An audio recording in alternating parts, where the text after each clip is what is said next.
So we're going to get a broader picture now. We're going to speak to John McTernan, who was advisor to the Labour Party. Your assessment of the Labour performance? Look, I think this shows Labour are back all across the country.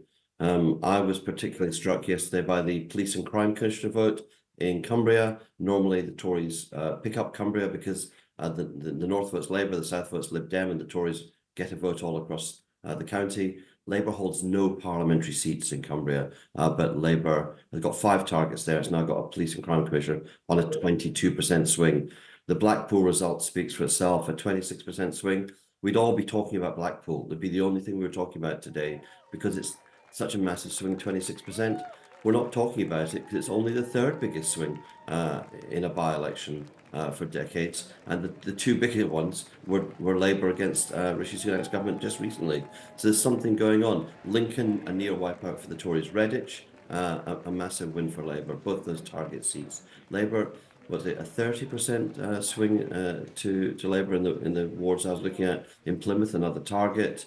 Picking up Thurrock in the southeast along the Thames. That council obviously was in trouble, but Labour wanted to pick it up and targeted it. You've got Labour, a picture of Labour being able to win the votes where it needs to win the votes, and what we're now seeing as the mayoral elections come in, I think a success for the mayoral model. People can vote for a figure that they like, whose actions they like, whose character they liked, which they see.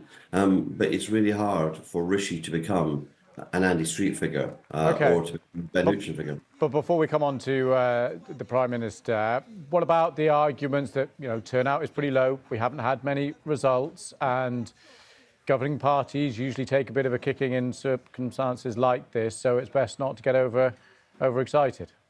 Oh, look, I've read the Conservative Central Office line. You should expect these results in midterms. We are months away from a general election. These aren't midterms. These are end terms. And so what we're seeing is 20-point leads for Labour in the polls, and we're seeing the scale of that reflected in these votes. You can even out across the country, and I'm looking forward to all the Police and Crime Commission results coming out, because they may be low turnouts, but they're larger than the opinion polls. Opinion polls are based on 1,500, 2,000 people, and they're very accurate. This is a massive poll across the country, and it gives you so much information about how Labour are doing and how badly the Tories are doing. For party management terms, I can understand the Conservatives will focus on this being local elections. But at the beginning of the year, remember, they were saying that the polls always tighten in an election year. And the polls have only tightened in the sense that Reform are getting closer and closer to the Tories in their projected vote. So from all this, you're seeing nothing other than a huge Labour victory, a crushing Labour victory in the general election?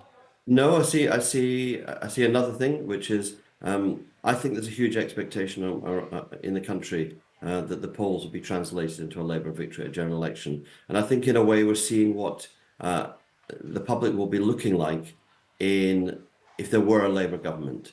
And so what are the contours of that? First, Tories who distance themselves from the Tory brand and have good local profiles can win. So Andy Street, the election will be closer in the West Midlands. Ben Huchin, the election is much closer than the polls nationally would say. You also see local factors. In a place like Oldham, there's a huge independent vote in Oldham, which has, in the last 3 elections, it's taken the Labour leader in each election. So there's something big going on in Oldham. Yeah, well, can I ask you specifically about, I wanted to get on to that. Clearly, Oldham is the story of the impact of the war in Gaza on the Labour vote and the damage it's doing to the Labour vote. How significant do you think that could be in a general election?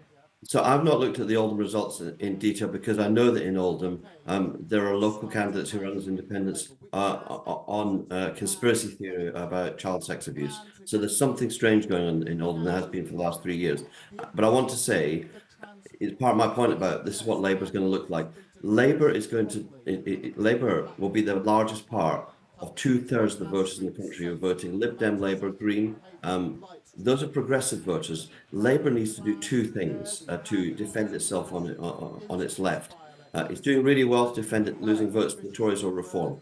Got to stop losing votes to the Greens, who protest over the environment and also Gaza, and to independents. And what we've got to do is send the message again and again. Labour passed a vote in the Parliament for a ceasefire in Gaza and forced the government, the Tory government, to vote for a ceasefire at the United Nations Security Council. Labour's changed its position on Gaza. Our voters need to hear that loud and clear. It's clear they've not heard that, and the Gaza issue the independent there may cost us the West Midlands by-election, the 2 or 3% that goes to that independent there. And Labour needs to be clear. We're a social democratic party, a left of centre party. What we propose on the green transition, on climate crisis, is a big and a major program. It's as large as Joe Biden's Inflation Reduction Act. That's not getting through to the voters who are voting green. People need to know that we're going green and we're going for peace in Gaza, and we have to be very strong in addressing that. We have to be strong. It's not, our message hasn't got across yet. Interesting. We'll see how those two issues play out when it comes to a general election. Great to have your thoughts, John McTernan. Thank you.